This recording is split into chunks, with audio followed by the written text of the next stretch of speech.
Choksi ફિનસર્વના director Deven Choksi આપણી સાથે જોડાઈ ગયા છે. દેવેનભાઈ, ઘણું સ્વાગત છે. ઉત્તરાયણની તમને ઘણી શુભકામનાઓ. અને માર્કેટ જુઓ, આજે તો નવા હાઈઝ આપણે રોજના રોજ આપણે યુઝ ટુ થઈ ગયા છે કે હવે નવા હાઈઝ રોજ જોવા જોઈએ. પણ કઈ રીતના તમે જુઓ છો? I think Nifty IT index છે એનો એક મેજર પાર્ટ રહ્યો છે નિફ્ટીને 22,000ને પાર પહોંચાડવાનો, અને સેન્સેક્સને બી 73,000ને પાર પહોંચતા આપણે જોઈ રહ્યા છે. કઈ રીતના તમે જોઈ રહ્યા છો?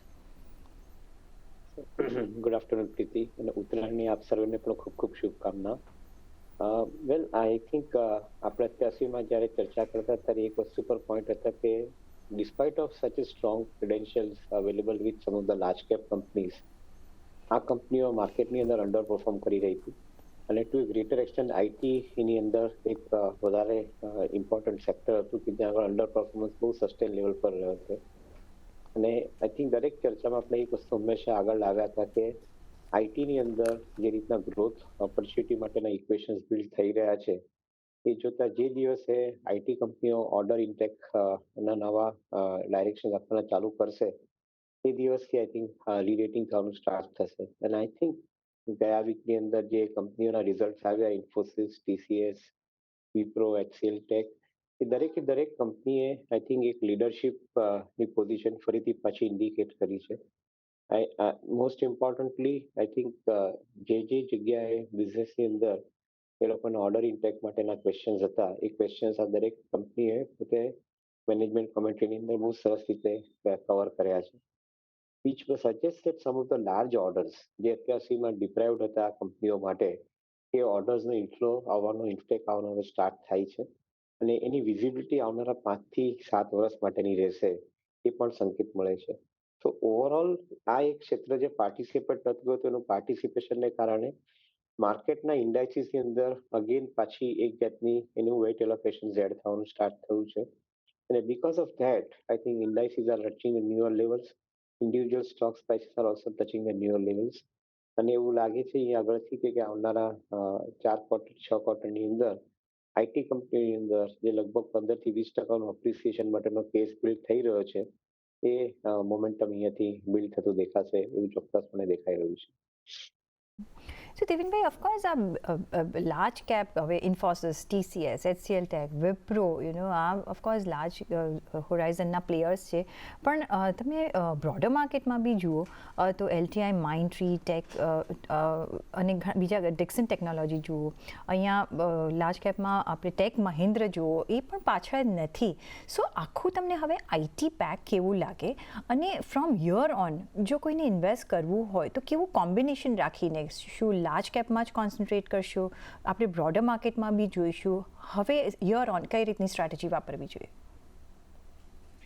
મિડ કેપની અંદર વેલ્યુએશન્સ ઓલરેડી એક લેવલ પર અત્યારે તારીખમાં રિઝનેબલી કોટ થઈ રહ્યા છે. લાર્જ કેપની અંદર વેલ્યુએશન્સ કમ્પેરેટિવલી સસ્તા અત્યાર સુધી હતા, જે હવે થોડાક બેટર થયા છે કમ્પેરેટિવલી છેલ્લા થોડા દિવસના ટ્રેડિંગમાં. મારું પોતાનું એક એવું માનવું છે કે એલોકેશન ટુવર્ડ્સ લાર્જ કેપની અંદર કદાચ 15 થી 20% રિટર્ન મળે, અને મિડ કેપની અંદર પણ કમેન્સ્યુરેટલી લગભગ 20% રિટર્ન મળે. તો એક પોર્ટફોલિયો મિક્સની દ્રષ્ટિએ જોવા જઈએ તો લગભગ આઈ થિંક 50% ડિસ્ટ્રીબ્યુશન આપવું જોઈએ. ત્યાં કદાચ મિડ કેપને 60% ડિસ્ટ્રીબ્યુશન આપવું જોઈએ અને લાર્જ કેપને 40% આપવું જોઈએ. જેની અંદર એક ઓપોર્ચ્યુનિટી બને છે કે મિડ કેપમાં કદાચ તમને થોડોક બેટર પરફોર્મન્સ આવી શકે. LTI, માઇન્ડટ્રી છે કે પછી LTTS, L&T ટેકનોલોજી છે, સાયન્ટ ટેકનોલોજી છે, ઇવન ટાટા ટેકનોલોજીસ છે, ટાટા એલેક્સી છે, આ દરેક કંપની એક એન્જિનિયરિંગ R&D સ્પેસની અંદર બહુ સરસ રીતે પોતાના બિઝનેસને આગળ વધારી રહી છે. અને ટુ એ ગ્રેટર એક્સટેન્ટ એ લોકોના કસ્ટમર્સ છે, એ લોકો રિપીટ ઓર્ડર સાથે એ લોકોને બુક્સની અંદર એન્ટર થઈ રહ્યા છે. તો to a greater extent I think we believe અહીંયા આગળથી આ કંપનીઓની એક ઓપોર્ચ્યુનિટી માટેનો સમય આવનારા ટાઈમ માટે સારો રહેવો જોઈએ. So I think 60% weightage towards them and 40% towards other leaders, I think would be a good strategy. અત્યારે એવું દેખાય છે. આપણને આઈટી ના પેકથી આ વખતે થોડું ગભરામણ હતી કે કઈને કેવા આવશે રિઝલ્ટ્સ, કેવા નંબર આવશે. આપણે ગ્રોથ જોયો છે, મે બી પહેલાંના જેવો ગ્રોથ નથી, પણ તો પણ અનુમાન કરતાં આપણે સારા નંબર્સ જોયા છે. તમને શું લાગે છે કે કયા એવા ફેક્ટર્સ છે જે આઈટી માટે એક ચેન્જ થઈ રહ્યા છે કે પહેલાં આપણે હમણાં આઈટીમાં નથી કરવું રોકાણ એમ કેમ કહેતા હતા, શું એક ફેડ હવે આવતા આ વર્ષમાં એક રેટ્સ ઓછા કરશે એના અનુમાનથી હવે આપણે એક પેક જોઈ રહ્યા છે, એક એમાં અપમૂવ જોઈ રહ્યા છે? તો મલ્ટિપલ કારણો હોઈ શકે. એક તો definitely macro factors are turning positive. જે ઇન્ટરેસ્ટ રેટનો સિનારીઓ તો અહીંયાથી સબ્જ્યુટ થતો દેખાય છે. તો ઓબ્વિયસ છે કે આવનારા 4 થી 6 ક્વાર્ટરમાં રેટ ઓફ ઇન્ટરેસ્ટ ઘટશે યુએસ ફેડની અંદર, અને એને કારણે આઈ થિંક ઓવરઓલ જે સરપ્લસ પૈસા જે છે એ પૈસા પણ સિસ્ટમની અંદર આવવાના સ્ટાર્ટ થશે, particularly for the consumption purpose. કન્ઝમ્પશનની અંદર પૈસા આવવાના ચાલુ થાય એનો અર્થ એમ થાય છે કે ઇન્ડસ્ટ્રી માટે ડિમાન્ડ સિનારીઓ મોટો ઊભો થવાનો ચાલુ થાય. અને એ ડિમાન્ડ સિનારીઓને જો તમારે સુરક્ષિત રીતે આગળ વધતા જોતા જોવું હોય તો આઈટી કંપનીઓ આ સબ્જેક્ટની અંદર કઈ રીતે સંકળાયેલી છે એનો આપણે એક વિચાર કરવો જોઈએ. આઈ થિંક ડિમાન્ડ સિનેરિયોની સાથે આર્ટિફિશિયલ ઇન્ટેલિજન્સ, જનરેટિવ એઆઈ એ ફેક્ટર્સને આપણે એટેચ કરી દેવા જોઈએ. સાથે સાથે ક્લાઉડ કમ્પ્યુટિંગ, ડેટા એનાલિટિક્સને પણ સાથે એટેચ કરવું જોઈએ. આ જે ફેક્ટર્સ ને કારણે નવી ડિમાન્ડ જનરેટ થતી તમે પહેલેથી પ્રિડિક્ટ કરી શકો છો, એને માટે આઈટી કંપનીઓનો રોલ બહુ મહત્વપૂર્ણ રહેશે આવનારા સમયની અંદર. ઇનફેક્ટ ઘણી વખત મેં પાસમાં એક વસ્તુ પર ભાર મૂક્યો છે કે જે 90ની સાલની અંદર જે ઇન્ડિયન આઈટી કંપનીઓને સર્વિસ મોડલની અંદર જે આગળ જતી એક રેકગ્નિશન મળી હતી, આઈ થિંક હવે પછીના 20 વર્ષની અંદર ઇન્ડિયન આઈટી કંપનીઓને આવનારા સમયમાં how to adapt to the new platforms, how to adapt to AI, blockchain, digital learning, machine learning, artificial intelligence સાથે AR, VR, MR એવા જે દરેક ટેકનોલોજી બ્લોક્સ છે એ દરેક બ્લોક્સની અંદર આઈ થિંક આ કંપનીઓ કેવી રીતે સોલ્યુશન્સ પ્રોડ્યુસ કરી શકે ડિફરન્ટ ઇન્ડસ્ટ્રી વર્ટિકલ માટે, એના પર તમારે ધ્યાન રાખવું પડશે. અને મને એવું લાગે છે કે આવનારા 10 વર્ષ માટે ઇન્ડિયન કંપનીઓ માટે આ ટાઈમ ઘણો સારો રહેવો જોઈએ.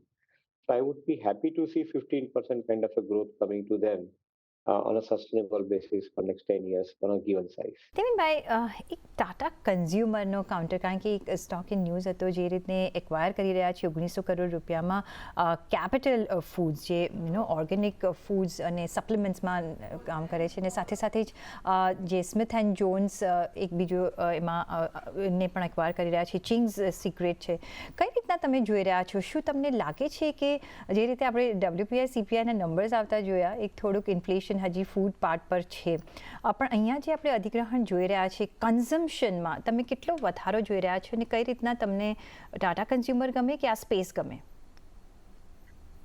વેલ, આઈ થિંક ઇન્ટિગ્રલ ક્વેશ્ચન છે. એક તરફ ઇકોનોમીની સાઇઝ વધવી, એની સાથે સાથે પર કેપિટા ઇન્કમ વધવી. પર કેપિટા ઇન્કમના વધવાથી કન્ઝમ્પશન માટેનો કસ્ટમરનો આઈ થિંક એક સ્ટ્રેન્થ વધવી, અને એ સાથે જે કંપનીઓ કન્ઝ્યુમર પ્રોડક્ટ્સની અંદર છે, પર્ટિક્યુલરલી ફૂડ પ્રોડક્ટ્સ, એમાં ટાટા કેમિકલ્સ, ટાટા કન્ઝ્યુમર્સનો આપણે વાતચીત કરીએ છીએ, આ ટાઈપની કંપનીઓ માટે આવનારો સમય કદાચ બહુ સારો રહેવો જોઈએ એવું મારું માનવું છે.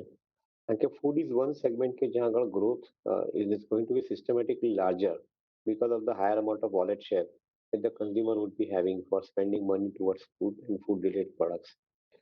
આજે નવા એક્વિઝિશન કર્યા છે ટાટા કન્ઝ્યુમરે, એ એક્વિઝિશનની અંદર the brand is already establish, અને this brand is already consumed by some of the young generation nextમાં જે population કહીએ, that population is I think very famously I think using this particular brand. In my viewpoint, I think it's a strategic move. On one side, you are seeing the growth and opportunity. On the other side, you are acquiring the brand of a company or companies which have basically successfully entered into the minds of the young consumers. અને આ બ્રાન્ડનો portfolio બનાવી અને તમે બીજા નવા products માર્કેટની અંદર launch કરી શકો તો the time to hit the market with the newer brand and establishing the newer brand is coming down in the consumer product segment. So I guess I think this is a fantastic acquisition that they have done. I have not done enough amount of insight into the valuation part of the brand, but I'm sure કે આટલા વખતથી કંપનીએ જો due diligence કર્યું હોય 2 વર્ષથી, તો કદાચ આ ફેક્ટરને એ લોકોએ ધ્યાનમાં રાખીને ડ્યુ ડિલિજન્સ કર્યું હશે. I would rather like to believe that going forward, the future looks reasonably bright for those companies who are having the successful portfolio of consumer brands કે જ્યાં કન્ઝ્યુમર ઓલરેડી પ્રોડક્ટને એન્ડોર્સ કરે છે, accept કરે છે. જી દેવેનભાઈ, હું મેનેજમેન્ટને સાંભળતી હતી ને આઈ થિંક એ લોકોનું આ સ્ટ્રેટેજિક મૂવ છે, ઇટ્સ અ પ્લાન મૂવ, અને આ લોકોને આ અધિગ્રહણ કરવાનો ચાન્સ મળી ગયો કારણ કે એ લોકો આ ફિલ્ડમાં આગળ વધવા માંગતા હતા, અને જ્યારે નોન બ્રાન્ડ સાથે થાય છે તો એ લોકોનું કામ મે બી એક ઇઝીયર બની જશે ફ્યુચરમાં, એવું આપણે ધારીને ચાલી શકીએ. પણ બીજો એક જે આસ્પેક્ટ છે એ મારે જે ડિસ્કસ કરવો હતો એ બજાજ ઓટોનો. અહીંયા આપણે બાયબેક જોઈ રહ્યા છે, કઈ રીતના તમે જોશો? શું બાયબેકમાં ની જે સ્ટ્રેટેજી છે, ઘણા બધા મને સવાલ આવતા હોય છે કે ભાઈ પાર્ટિસિપેટ કરવું જોઈએ, નહીં કરવું જોઈએ, તમે શું એડવાઇસ આપશો? તો લગભગ માર્કેટ કેપિટલાઇઝેશનના 2% જેટલા પૈસા બાયબેકના માટે એલોકેટ કરવામાં આવ્યા છે. એની સાથે લગભગ ઇક્વિટીની ઉપર તમે જો ધ્યાન આપો તો લગભગ 16% જેટલી નંબર ઓફ શેર્સ બાયબેક માટે ક્વોલિફાઈડ થાય છે. બે રીતે જોઈ શકાય. જે ઇન્વેસ્ટરો ટ્રેડિંગ માઇન્ડસેટ ધરાવે છે કે જે લોકો પોતાનું ઇન્વેસ્ટમેન્ટ ઓફલોડ કરી અને ફરીથી પાછું માર્કેટમાંથી બાય કરી લે માંગતા હોય, એ લોકોને કદાચ પોતાની ઇન્વેસ્ટમેન્ટના portfolio 2% equity up to 2% if there equity, which I believe I think is possible for them to submit it to the company. અને તમારે આર્બિટ્રેજ કરવું પડે કે જે વેચ્યા તે શેરો અથવા બાયબેકમાં આપ્યા એ શેરો ફરીથી પાછા તમે માર્કેટમાં નીચા ભાવે લઈ શકો. I think that is an arbitrage possibility that you do, but that is limited to I think as I explain I think small quantity of your portfolio of Bajaj auto તમે હોલ્ડ કરો છો. બીજી તરફ જુઓ તો એક વસ્તુ ચોક્કસ દેખાય છે કે આ કંપની કન્ટિન્યુઅસલી ઇન્વેસ્ટરને પોતાના કેશ ડિસ્ટ્રીબ્યુટ કરે છે, સરપ્લસ કેશ ડિસ્ટ્રીબ્યુટ કરે છે, whether through buyback mechanism, whether through dividend mechanism. And as a result of which, investor is continuously making huge amount of cash inflow into the portfolio. તો number of shares જેટલા વધારે હશે એટલું inflow તમારા પોર્ટફોલિયોમાં વધારે આવશે ડિવિડન્ડનો, એ તો ચોક્કસપણે ગણિત છે. પણ મોર ઇમ્પોર્ટન્ટલી એ કંપનીનો જે પ્રોગ્રામ છે 10 વર્ષનો, એ રીતે જોતા એવું દેખાય છે કે this company will be a giant size company into the new generation of vehicles which is now going to come up with electric vehicles. As such, ICE vehicles ની અંદર starting from the lower range of 100cc to going up to higher range of 750 and above cc's, એ ટાઈપના જે પ્રોડક્ટનો portfolio કંપનીએ build કર્યો છે, એ રીતે જોતા એવું દેખાય છે કે investment will remain I think far more secured in coming period. જે ઇન્વેસ્ટરો હરીમાં નહીં હોય અને જે લોકો પોતાનું ઇન્વેસ્ટમેન્ટ સાચવી શકતા હોય, એ લોકોને કમ્પાઉન્ડેડ રિટર્નનો કદાચ વધારે એડવાન્ટેજ મળશે એવું મારું માનવું છે. So stay invested would be my mantra as far as Bajaj Auto is concerned. Invested in Bajaj auto. એક લાસ્ટ આપણે ગુજરાત ગ્લોબલ સમિટ જોયું અને ઘણા બધા એમઓયુઝ થતા જોયા છે, અને જે હાઇલાઇટ રહ્યું છે ઓફકોર્સ એઆઈ તો છે જ, પણ બીજું જે સેક્ટર છે રિન્યુએબલ એનર્જી. અહીંયા ઘણા બધા એ આપણે એમઓયુઝ થતા જોઈ રહ્યા છે, અને ઇટ્સ અ ફ્યુચર. એ આપણે ઘણી વખત ડિસ્કસ કર્યું છે. બીએચઈએલ પણ હવે અહીંયા એન્ટર થશે. કઈ રીતના તમે આ એરિયા જોઈ રહ્યા છો, અને કોઈ આ એરિયામાં તમને કાઉન્ટર્સ ગમતા હોય અત્યારના ઇન્વેસ્ટમેન્ટ માટે? તો એક સૌથી મોટું ડિસરપ્શન રિન્યુએબલ એનર્જી સાથે આવશે એ ગ્રીન હાઇડ્રોજન થકી આવશે. રાઈટ. ગ્રીન હાઇડ્રોજનની અત્યારની તારીખમાં કોસ્ટ લગભગ $4 થી $6 પર કેજી છે, અને જે રીતે રિલાયન્સે ગેમ પ્લાન એનાઉન્સ કર્યો છે એ પ્રમાણે એ લોકો $1 પર કેજીની ઇલેક્ટ્રોલાઇઝરની કોસ્ટ લાવવા માંગે છે. એનો અર્થ એમ થાય છે કે જે ઇલેક્ટ્રિસિટી પ્રોડ્યુસ થશે યુઝિંગ ધ ગ્રીન હાઇડ્રોજન, એ જે ઇલેક્ટ્રિસિટી સપોઝ કેપ્ટિવ કન્ઝમ્પશન માટે તમે વાપરતા હો, ફોર એક્ઝામ્પલ કે રિલાયન્સની જામનગર રિફાઇનરી અથવા લાર્સનનો હજીરાનો પ્લાન્ટ, એ ટાઈપના એક્ઝામ્પલ સાથે વાત કરીએ, એ લોકો કેપ્ટિવ કન્ઝમ્પશન માટે જો ગ્રીન હાઇડ્રોજન વાપરતા હોય તો કદાચ એ લોકોની ઇલેક્ટ્રિસિટીની કોસ્ટ જે છે એ બધો ખર્ચો બાદ કર્યા બાદ કદાચ કરંટ ઇલેક્ટ્રિસિટીની કોસ્ટ કરતાં લગભગ એની સમય લગભગ 25 થી 40% વચ્ચે કોસ્ટમાં ઇલેક્ટ્રિસિટી લોકોને પડશે. Which means the sizable amount of input cost, electricity cost is coming down into the heavy power usage areas like refining, heavy power usage areas like engineering in case of Larsen. So એ જો ફેક્ટરને ધ્યાનમાં રાખો તો disruption is happening for the business of this products. કારણ કે જે refining products છે અથવા એન્જિનિયરિંગ પ્રોડક્ટ્સ છે એની જો તમે કોસ્ટ ઓફ ઇનપુટ ઘટાડી શકો તો તમારો માર્જિન મોટો આવી શકે, અને એ માર્જિન મોટો આવે તો બેલેન્સ શીટમાં પ્રોફિટ મોટો આવવાની સંભાવના રહે છે. એ જ વસ્તુને તમે એક્સ્ટ્રાપોલેટ કરી અને તમે કમોડિટી પર લઈ જાઓ, ફેરસ અને નોન ફેરસ કમોડિટી પર, જે લોકો હેવી એનર્જી કન્ઝ્યુમ કરે છે, એને માટે પણ આઈ થિંક આ એક મોટું ફેક્ટર દેખાય છે. Renewable definitely I think for sure, I think એની અંદર જે નવા એમઓયુ થાય છે એ ડેફિનેટલી ઇમ્પોર્ટન્ટ છે, પણ રિન્યુએબલને યુઝ કરી, એ એનર્જીને યુઝ કરી અને તમે જ્યારે પ્રોડક્ટ્સ બનાવીને માર્કેટમાં વેચો છો અને સસ્તા ભાવે વેચી શકો છો અથવા કોસ્ટ કોમ્પિટિટિવ વધારી શકો છો, that is going to be opening up a whole new opportunity for most of the users. એ લોકોને હેવી ઇલેક્ટ્રિસિટીની ડિમાન્ડ છે. So we remain extremely positive in the near term for the entire ecosystem as a whole. Particularly, I think that the renewable segment in the જે Reliance game plan unfold કરી રહ્યું છે એના પર વધારે focus રાખીને એ કંપનીમાં પૈસા ઇન્વેસ્ટેડ રાખવા જોઈએ એવો અમારું વ્યૂ રહે છે. થઈ ગયો છે. તો આપના કોઈ ડિસ્ક્લોઝર્સ? હા, દેવનભાઈ, કેન યુ હિયર મી?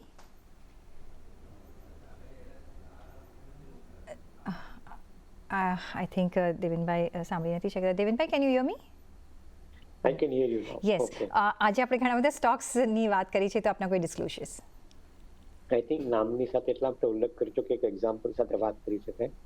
કોઈ કંપનીમાં બાઇંગ કરતા પહેલા ઇન્વેસ્ટરે પોતાના એડવાઇઝરની જોડે કન્સલ્ટ કરી લેવું. અમારો રિસર્ચ રિપોર્ટ અથવા અમારા રેકમેન્ડેશન્સ તમે યુઝ કરતા હો, એક સેફ ડિસ્ક્લોઝર કે આ કંપનીમાં અમારો ઇન્વેસ્ટમેન્ટ ઇન્ટરેસ્ટ છે, ક્લાયન્ટોની ઇન્વેસ્ટમેન્ટ પોઝિશન હોઈ શકે બેઝડ ઓન અવર રેકમેન્ડેશન, અથવા અમારા પીએમએસ અને ફેમિલી પોર્ટફોલિયોની અંદર પણ આ કંપનીનો સમાવેશ હોઈ શકે. That is a safe disclosure from my side. જી દેવનભાઈ, ઘણો આભાર તમારો અમારી સાથે આજે જોડાવા બદલ.